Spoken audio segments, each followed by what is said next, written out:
সাইদ চন্দনের কথা কি বলবো? সাইদ চন্দন অত্যন্ত গুণী নির্মাতা, আর যারা কাজ করছেন, কাজ করেছেন,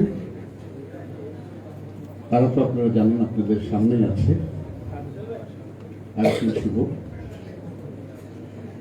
অত্যন্ত প্রতাপের সাথে অভিনয় করেন, দুর্দান্ত প্রতাপের সাথে। এবং বিদ্যা সিনহা জানেন, আপনারা নিশ্চয়ই মনে আছেন আপনাদের কি জাদু করি না, যে চলচ্চিত্রটি, গানটি একটা হিট হয়েছিল, প্রথম চলচ্চিত্র বিদ্যা সিনহা অনেক আগের আমাদের চলচ্চিত্র পরিবারের একজন সদস্য। আমার বন্ধু বর মিশা সদাগর, আমার অত্যন্ত প্রিয় বন্ধু মিশা, আমার ছোটবেলার বন্ধু। আজিজুল হাকিম, মাইজ ভাই, আমরা মাইজ ভাই হিসেবে ডাকি, মাইজ ভাই, আজিজুল হাকিম, রবি আছেন। ছবিটি ঈদে মুক্তি পাচ্ছে।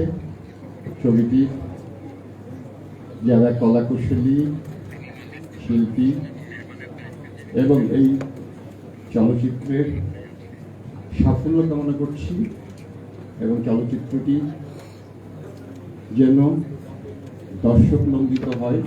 এবং দর্শকদেরকেও আমি আহ্বান জানাচ্ছি, দর্শকরা আপনারা হলে এসে চলচ্চিত্রটি দেখবেন।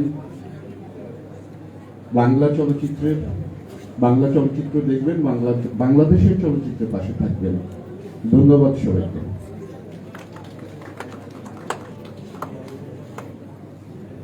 Thank you so much sir. এই পর্যায়ে আমি আমাদের সম্মানিত টাইগার রবি স্যারকে তার এক্সপেরিয়েন্স এবং জার্নি সম্পর্কে জানতে চাই। খুব সংক্ষেপে স্যার যদি তার এক্সপেরিয়েন্স সম্পর্কে আমাদের বলতেন। Thank you.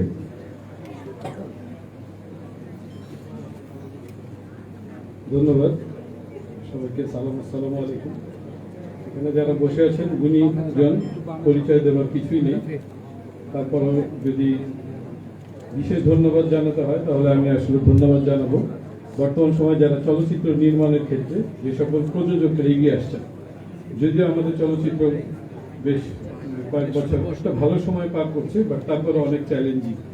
এখানে এখনো লগ্নিকৃত যে টাকাগুলো, অর্থ, আপনারা যারা সাংবাদিক ভাইরা আছেন আপনারা জানেন যে ক্ষেত্র বিশেষে সেগুলো ফিরিয়ে আনা বা লাভের ব্যাপারটা খুব টাফ বা ডিফিকাল্ট হয়ে যায়। যদিও এটা আমার সাবজেক্ট না কথা বলার, তারপরেও বলছি এই কারণে যে আমরা যারা অ্যাকশন মুভি করি, আমাদের শ্রদ্ধাভাজন মিশা ভাই বাংলাদেশের মানে এই মুহূর্তে একজন মানে লাইফ লিজেন্ড, তো প্রচুর কষ্ট, ভিলেনদেরও প্রচুর কষ্ট, হিরোদেরও প্রচুর কষ্ট। আমরা এবারও শীতকালে পদ্মা নদীর পারে সারা রাত প্রচুর মানে প্রায় মাইনাসের কাছাকাছি টেম্পারেচার ছিল। এই টেম্পারেচারও আমরা শুট করেছি, মানে ওই ধরনের সিকিউরিটি নেই বা আমাদের কোনো সাপোর্ট নেই একটা তাঁবুর মধ্যে কোনো রকম থেকে। তারপরে একটা লোকেশনে যাই, শুট করি, পরের দিন আরেক ওই লোকেশনে আবার পারমিশন দিতে চায় না। তো এখানে খুসরু ভাই আছেন, প্রযোজক সমিতির লিডার। বর্তমানে যে সরকার আছে, মানে আমি অনুরোধ করবো, চলচ্চিত্রকে আপনারা ইন্ডাস্ট্রি হিসাবে ঘোষণা করেছেন, কিন্তু আমরা আসলে আমাদের এখন পর্যন্ত যে পরিমাণ অমানবিক পরিশ্রম করে চলচ্চিত্র নির্মাণ করার পর দেখা যায় যে একটা এন্ড ক্লাইম্যাক্স ফাইট, যেটা প্রযোজক পরিচালক ডিজাইন করে থাকে যেটা এইভাবে শেষ করবে, কিন্তু প্রতিকূল পরিস্থিতির কারণে দেখা যায় যে হুট করে ওটা শেষ হয়ে যাচ্ছে।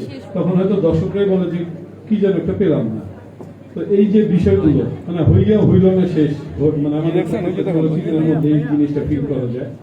তো এটা হচ্ছে একটা এক্সপিরিয়েন্সের কথা বললাম যে মালিক সিনেমাটা খুব চ্যালেঞ্জিং ছিল, আমরা শেষ করতে পেরেছি। আর একদিন শুভ অ্যাকশনে আবার ফেরত এসেছে। সাংবাদিক ভাইদের একটা বড় দায়িত্ব পড়ে যাতে যথাযথ প্রচার হয়।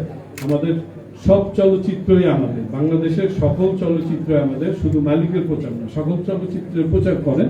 তবে যে চলচ্চিত্রের ম্যারিট যতটুক ততটুক বলেন, দর্শকদেরকে বিভ্রান্ত করার দরকার নেই। ধন্যবাদ। Thank you sir. এই মুহূর্তে আমি আজিজুল হাকিম ভাইয়াকে স্টেজে এসে আমাদের সাথে কিছু শেয়ার করার জন্য বলবো সংক্ষেপে। Thank you.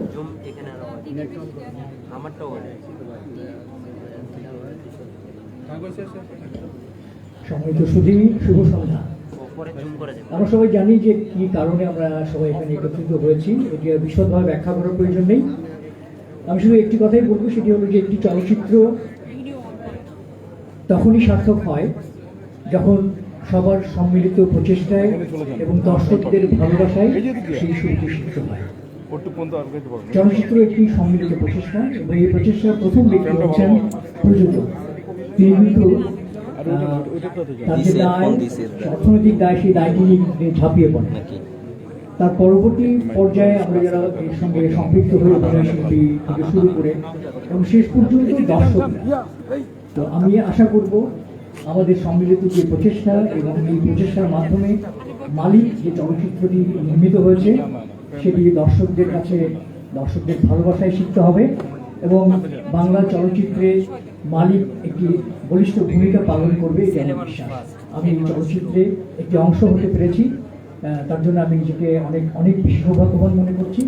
আমার শুভকামনা রইল চলচ্চিত্র পরিচালক সাইদ চন্দনের প্রতি, প্রযোজকের প্রতি এবং সর্বোপরি এই চলচ্চিত্রের সঙ্গে যারা সম্পৃক্ত আছেন বিভিন্নভাবে, বিভিন্ন স্পন্সরের মাধ্যমে, তাদের প্রত্যেককে আমি সাধুবাদ জানাই এবং শুভেচ্ছা জানাই এরকম একটি চলচ্চিত্রের সঙ্গে সম্পৃক্ত হওয়ার জন্য। আপনাদের সবার জন্য শুভেচ্ছা, ভালো থাকবেন।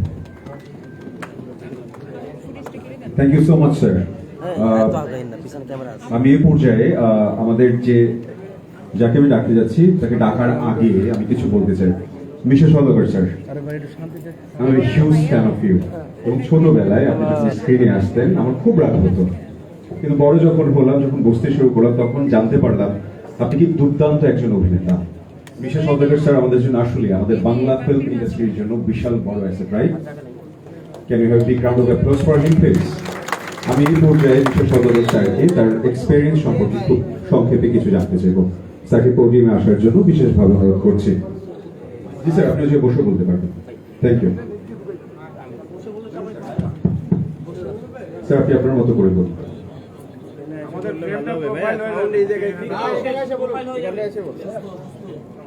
এখানে ভাই একটু সাউন্ডের প্রবলেম। চুপ করেন, চুপ করেন প্লিজ, চুপ করেন।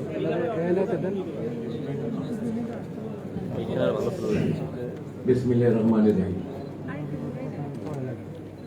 সবাই তো জানি আমরা কেন এখানে এসেছি, আপনারা অবগত কেন এসেছেন। সময় ক্ষেপণ না করি, সম্ভবত খাবারের ব্যবস্থা আছে, খুদে এমনিতে দেখেছে। বাঙালি জাতির সামনে আপনি পৃথিবীর শ্রেষ্ঠ কথা বলবেন যদি খাবারের সামনে, উনি কথা শুনবেন না, উনি ব্যথা অনুভব করবেন। তো আমি নিজে ওই দলের, আমার স্বাস্থ্য বলে আমি ওই দলের।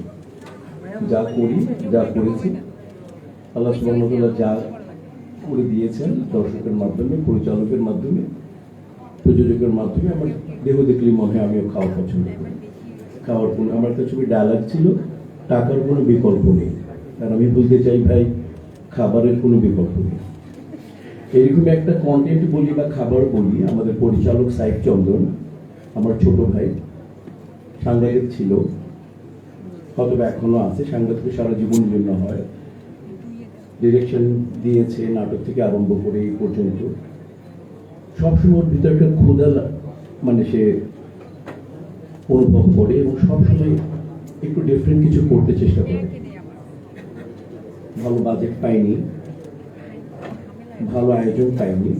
আমার দেখা সাইদ চন্দনের এই ছবিটা মালিক তিনি ইনভেস্ট করেছেন, যিনি প্রডিউসার বলি আমরা।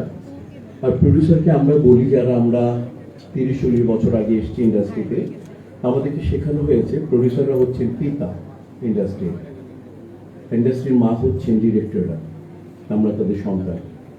তো সবচেয়ে বড় পিতা না থাকলে যেমন পরিবার অসম্পূর্ণ থেকে যায়, তেমনি একটা ছবি অসম্পূর্ণ থেকে যায় যদি পিতা